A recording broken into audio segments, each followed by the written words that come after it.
పోరాడుతున్నాయి. మన ప్రభుత్వాలు మాత్రం పట్టించుకోవడం లేదు. Right sir. మ్యామ్ ఇదే విషయంపై ఇంకొకసారి మేము వద్దకు వస్తాను. ప్రస్తుతం ఒకసారి డాక్టర్ కేశవులు గారి దగ్గరికి వెళ్దాం. కేశవులు గారు, ప్రస్తుతం ఏదైతే మనకు సంబంధించిన ప్రభాకర్ రెడ్డి గారు చెప్పారు, అలాగే మనకు సంబంధించిన రాధికా రాణి గారు చెప్పారు, అలాగే ఈరోజు సంధ్య గారు చెప్పారు, అనేక విషయాలలో పేరెంట్స్ ఎవరైతే ఉన్నారో పిల్లల మీద దృష్టి సారించాలని, వారికి సంబంధించిన ఆ విషయంపై దృష్టి సారించకపోవడంతోనే వాళ్ళ అలవాట్లు మారిపోతున్నాయని ఒకరు చెప్పారు. అలాగే పెడ్లర్కు సంబంధించింది చిన్న చిన్న విషయాలలో వారికి డబ్బుల ఆశ చూపి, ఫోన్ల ఆశ చూపి వారిని డ్రగ్ పెడ్లర్స్గా చూస్తున్నారని చెప్పారు. ఎప్పుడైతే రామ్ చరణ్ గారి మనం విషయం చూస్తే ఈరోజు ప్రధానంగా సినిమాలే దానికి ఎంత పెద్ద కారణమవుతున్నాయి. సినిమాలలో ఈరోజు నిన్న ఏదైతే మాట్లాడారో రేవంత్ రెడ్డి గారు మాట్లాడుకుంటూ ఏం చేశారు అంటే, ఏ విషయంలో కూడా ఏ సినీ ఇండస్ట్రీకి సంబంధించిన ఏ వ్యక్తి కూడా డ్రగ్స్కు అలవాటు పడి కనిపించకుంటే ఎలాంటి విషయంలో దొరికినా కూడా అతన్ని సినిమా ఇండస్ట్రీనే బహిష్కరించాలని చెప్పారు. ఈ విషయంపై మీరు దీన్ని యాజ్ ఏ సైకాట్రిస్ట్గా మీరు ఎలా విశ్లేషిస్తారండి? అక్కడున్న పెద్దలందరికీ నమస్కారం సార్. ముందుగా అసలు ఈ డ్రగ్స్ గురించి దీని యొక్క మ్యాగ్నిట్యూడ్ అనేది తెలియకుండా మనం ఇంత చర్చ నాకు అవసరం అనిపించట్లేదు. ఎంతవరకు అంటే అఫీషియల్ గా చూసుకున్నట్టయితే 2023లో డిసెంబర్లో సాక్షాత్ సోషల్ జస్టిస్ ఎంపవర్మెంట్ శాఖ వాళ్ళు పార్లమెంట్ లోపల ఒక ప్రవేశపెట్టారు, ఒక ప్రతిపాదిత. ఏమని చెప్పారంటే, భారతదేశంలో 10 నుంచి 15% పైగా మంది ఏదో ఒక రకమైన మద్యము మత్తు పదార్థాలకు అలవాటు పడ్డారు. ఇది నేనంటున్న మాటలు కాదు, సాక్షాత్ కేంద్ర ప్రభుత్వం చెప్పింది. ఒక ఆ రకంగా చూసినట్టయితే దేశంలో 15 కోట్లకు పైగా అఫీషియల్లీ అనౌన్స్డ్ 15 కోట్లకు పైగా మంది ఏదో ఒక రకమైన మద్యము మత్తు పదార్థాలకు అలవాటు పడ్డారు. కానీ అన్అఫీషియల్ గా చూసుకున్నట్టయితే ఖచ్చితంగా 25 కోట్లకు మందికి పైగా మద్యము మత్తు పదార్థాలకు బానిసయ్యారు. ప్రపంచం దేశాలలో మొత్తం చూసుకున్నట్టయితే ఎక్కువ మంది యువత గల దేశం కేవలం భారతదేశం అనే విషయం మీ అందరికీ తెలుసు. సో ఈ విపత్తు మనం ఈ మధ్యలో భారతదేశం పాకిస్తాన్ యుద్ధం గురించి మాట్లాడుతున్నాం, ఇజ్రాయెల్ యుద్ధం గురించి మాట్లాడుతున్నాం, ఉక్రెయిన్ యుద్ధం గురించి మాట్లాడుతున్నాం. ఒక విషయం మనం గుర్తుపెట్టుకోవాలి, ఈ యుద్ధాల కంటే ఎక్కువగా నష్టపోతున్నది యువత దేశాలు. ఈ యొక్క మద్యము మత్తు పదార్థాల యొక్క ప్రభావము కేవలం ఒక ఆర్థిక వ్యవస్థ మీద కాదు, ఆరోగ్య వ్యవస్థ మీదే కాదు, సామాజికంగా ఆర్థికంగా కూడా. అంటే ఒక రకంగా చెప్పాలంటే it is a public health emergency.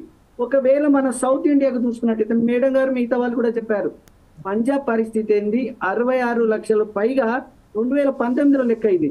అంటే ఇప్పటికి 1 కోటికి మందికి పైగా ఏదో ఒక రకమైన మద్యము మత్తు పదార్థాలకు బానిసారు.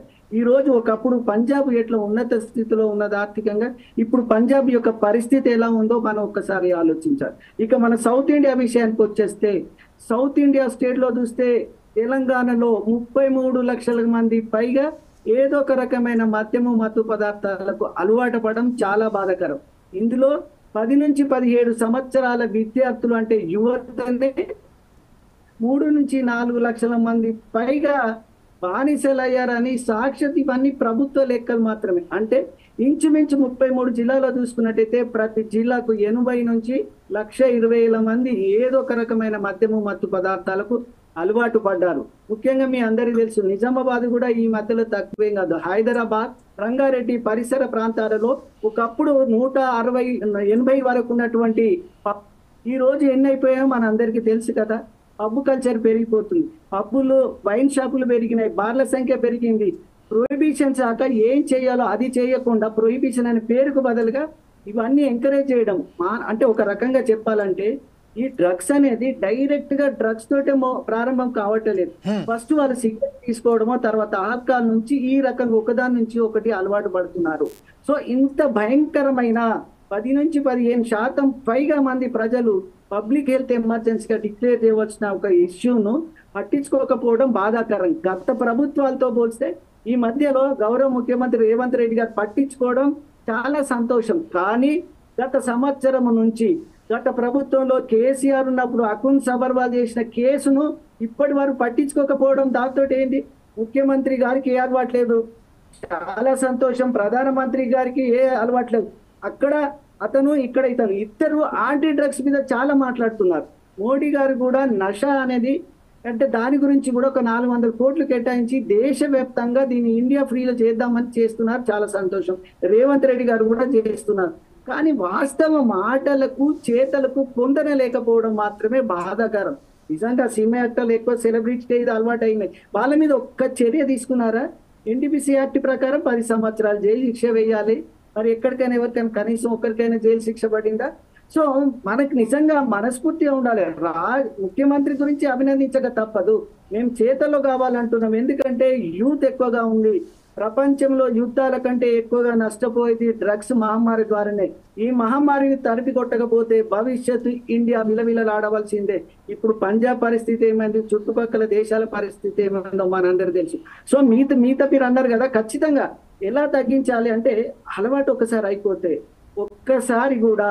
ఒక్కసారి కూడా ఆ వ్యక్తి మద్యం కానీ మత్తు పదార్థం స్పెషల్లీ డ్రగ్స్ చూసుకున్నట్టయితే ఒక్కసారి కూడా ఎక్స్పోజర్ అయితే అది తీసుకున్న తర్వాత మెదడులోకి వెళ్ళిన తర్వాత రివార్డ్ సిస్టమ్ అనేది ఉంటుంది. ఆ రివార్డ్ సిస్టంలోకి పోయిన తర్వాత అతని లోపల డోపమిన్ అనే హార్మోన్ రిలీజ్ కావడంతో ఎక్కడ లేని కిక్ వస్తుంది. అంటే హై అంటారు కదా, నేను అందరూ అదే మాట్లాడగా. ఆ కిక్ లోపల తనకు హ్యాపీనెస్ ఉంటుంది, జలసాగా ఉంటుంది, ఫ్రీగా ఉంటుంది, భయము భక్తి ఏముండదు. సో కిక్ లోపల ఏమైనా చేయగలుగుతాడు. ఒక్కసారి వాడిన తర్వాత మళ్ళీ కొన్ని గంటల తర్వాత ఆ కిక్కు దొరకదు కదా, ఆ కిక్కు కొరకు మళ్ళీ కావాలనే క్రేవింగ్ అనేది వస్తుంది. సో ఇలా అలవాటు పడ్డది. దాన్ని తగ్గించడం అనేది కష్ట సాధ్యమే. కానీ అసలు అవైలబిలిటీ లేకుండా చేస్తే ఈ సమస్యలు రావు కదా. అవైలబిలిటీ యాక్సెసిబిలిటీ ఎక్కువైన తర్వాత ఎక్కడ పడితే అక్కడ మద్యము మత్తు పదార్థాలకు నీళ్లకు కటగట ఉందేమో కానీ మద్యము మత్తు పదార్థాలకు కటగట లేదన్న విషయంలో మనం మరవకూడదు. సో ఈ అవైలబిలిటీ యాక్సెసిబిలిటీ లేకపోతే చాలా వరకు తగ్గించవచ్చు. నిన్న ముఖ్యమంత్రి గారు చెప్పారు స్కూల్స్ టేక్ రెస్పాన్సిబుల్. నిజమే, హ్యాపీ. కానీ ఎంతవరకు సాధ్యమవుతుంది? చదువే చెప్పడం దిక్కులేదు. దీని గురించి పట్టించుకుంటారా? స్కూళ్ళలో విద్యా వ్యవస్థ 10 సంవత్సరాలుగా విధ్వంసల పాలన జరిగిన విషయం అని అందరికీ తెలుసు కదా. ఏం జరిగింది? సో ఇప్పుడు కూడా మాటలుగా కూడా చేతలకు చేయాలి. మీరు అంటున్నారు తల్లిదండ్రుల పాత్ర ఉండాల్సిందే. ఖచ్చితంగా తల్లిదండ్రుల పాత్ర. తల్లిదండ్రులది ఇప్పుడు కన్న తల్లినే చంపే రోజులండి. అయితే ఒక విషయం మనం కూడా పెట్టుకోవాలి, ఇది మల్టీ ఫ్యాక్టరల్. ఒక తల్లిదండ్రుల వల్లనో, ఒక విద్య వల్లనో, ఒక విద్యా వ్యవస్థ వల్లనో, ఒక ప్రభుత్వం వల్లనో కాదు. ఇది మల్టీ ఫ్యాక్టరల్ కాబట్టి సమాజం ఒక బాధ్యతగా స్వీకరించాలి. గతంలో ఉమ్మడి కుటుంబ వ్యవస్థ ఉంది కాబట్టి ఒకరు పట్టించుకున్న వాళ్ళు. ఇప్పుడు ఏమైపోయింది? తల్లి భార్య భర్తలు మాట్లాడుకోవడానికి టైం దొరకట్లేదు, పిల్లలతో టైం దొరకట్లేదు, వాళ్ళకి ఎంజాయ్మెంట్ ఇవన్నీ ఉండాలి కదా. అది లేకపోవడం ద్వారా, ఈ సంభాషణలు లేకపోవడం ద్వారా ఖుషి ఇచ్చే, ఎంజాయ్ ఇచ్చే వాటికి మరలుతున్నారు. ఆ ఎంజాయ్ ఇచ్చేటి ఏంటి? ఇవే కదా, ఈ డ్రగ్స్ కదా. అందుకే డ్రగ్స్ వైపు పారిపోతున్నారంటే ఇది మన ప్రజాస్వామ్య వ్యవస్థకు, ఈ వ్యవస్థకు క్షీణతగా చెప్పుకోవచ్చు. రైట్ సార్, ఇదే విషయంపై మరొకసారి మీ వద్దకు వస్తానండి. అప్పటిదాకా మనం ఒకసారి విజయ్ దేవరకొండ గారు ఏదో మాట్లాడారు. ఆ